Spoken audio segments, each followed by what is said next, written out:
Hey, it's Florian, and in this video I'm going to explain to you why a pros and cons list can actually support you in staying disciplined. You might know all these motivational videos that shall help you to stay disciplined, but they usually don't. Because if they would, you could see from the amount of people who watch them that there must be a lot of disciplined people who gain muscle, who lose weight, who learn for tests, who become very successful. But in reality, there are very few, so they don't really help you. And what I figured out is what really helps people is to have a reminder that continuously helps you, supports you in following your goal, in reminding you why you do it, in reminding you why it's a good idea, and also that helps you to go over the valleys you go through sometimes where you don't have a lot of motivation, where you think you don't feel like doing something, where you have a lot of other things to do suddenly and you don't stick to the one thing you actually want to achieve. And the way how pros and cons lists do it is a very subtle way, but a very simple one. Let's say you want to write a pros and cons list for pros and cons why you should go to a gym or why you should work out and take care of your physical health, basically. And you could write on the pro side a lot of things. It helps you with your blood sugar, with your blood pressure, with your muscle mass, with your posture. It reduces anxiety, it reduces depression. It does a lot of positive things for you. So you could have a very long pro list why you should go to the gym actually. And then if you think about what is on the con side, so why should you not work out?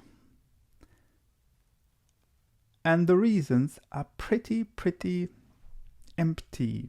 So the con side is very empty. The only reasons you could have is I don't feel like it, or I'm embarrassed if I start at a gym and I'm not in shape and then people look at me and stuff like that.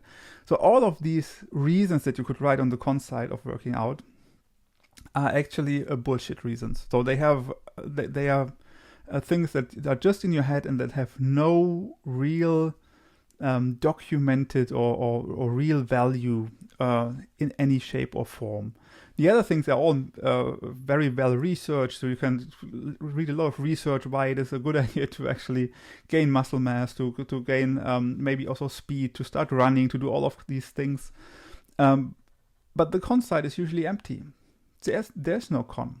If you say, I have a bad knee and I can't do some kinds of workout, fine, then do the other ones. And if you write these pro and cons list, what it does actually is it reminds you, if you have a pro and cons list where one side is pretty full and the other side is basically empty, it's usually a good idea to follow what this list tells you. That's the simple truth. And if that's in your head, and all these bullshit reasons come to you, like I don't feel like it, not today, maybe tomorrow, then you can always think about that. They are not a con reason. They are a reason that you actually make up to avoid doing something that you should do. The same is true for learning for a test, for studying. Same thing. There's the pro side of studying is extremely full. You achieve something, you feel better afterwards. You actually achieve your life goals. You do things that actually matter to you. And the con side is empty. The con side is, there's a new video game out, or I want to watch Netflix, or I don't feel like it. The same thing like for going to the gym. All of these things that are just in your head and that don't really matter.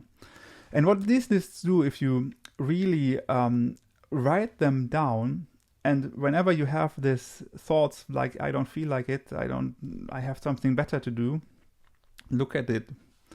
It reminds you in what is actually important, and it also reminds you to stick to what you actually want to do. It's like someone next to you. So the good side and the bad side, and the angel on your side is these pros and cons list that tells you stick to what you want to stick to, and that can help you. So if you struggle with motivating yourself or with staying disciplined to do something, just write it down. And if you have one side that is pretty full and the other side is basically empty, then just always remember how this list looks like. And whenever you don't feel like doing it, look at the list, and then you will most likely be motivated and stay disciplined to do things. I hope that helped. It's quite a short video. I hope you are motivated, you stay motivated, and you have a very wonderful day and a good week.